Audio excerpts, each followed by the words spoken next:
گجرات سے خبر شامل کرتے ہیں۔ Pakistan federal union of journalist chapter Punjab نے سینئر صحافیوں کے ساتھ ممتاز صحافتی اور سماجی شخصیت خادم علی خادم کی عزیز بھٹی شہید اسپتال میں عیادت کی، ان کی خیریت دریافت کی اور ان کی صحت و تندرستی کے لیے دعا کی۔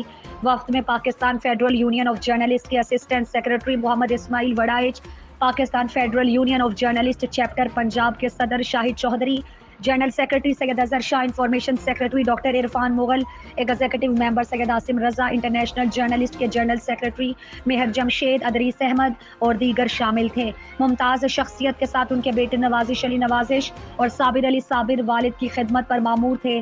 خادم علی خادم نے Pakistan federal union of journalist chapter Punjab کے وفد سے غیر رسمی گفتگو میں کہا کہ اہل گجرات ضلع انتظامیہ اور بالخصوص عزیز بھٹی شہید اسپتال کے ایم ایس ڈاکٹر آصف اور ان کی پوری ٹیم نے میری 35 سالہ خدمات کا حق ادا کر دیا۔ جس طرح سے انہوں نے میرے علاج، بہترین معالج اور بہترین اسپتال اور سٹاف کا کردار ادا کیا، وہ قابل تحسین ہے۔ انہوں نے ڈپٹی کمشنر گجرات صفدر حسین فر کا خصوصی تعاون پر بھی خصوصی شکریہ ادا کیا۔ انہوں نے Pakistan federal union of journalist chapter Punjab کے وفد کی آمد اور عیادت کرنے پر دل کی اتھاہ گہرائیوں سے شکریہ ادا کیا اور خصوصی دعاؤں سے نوازا۔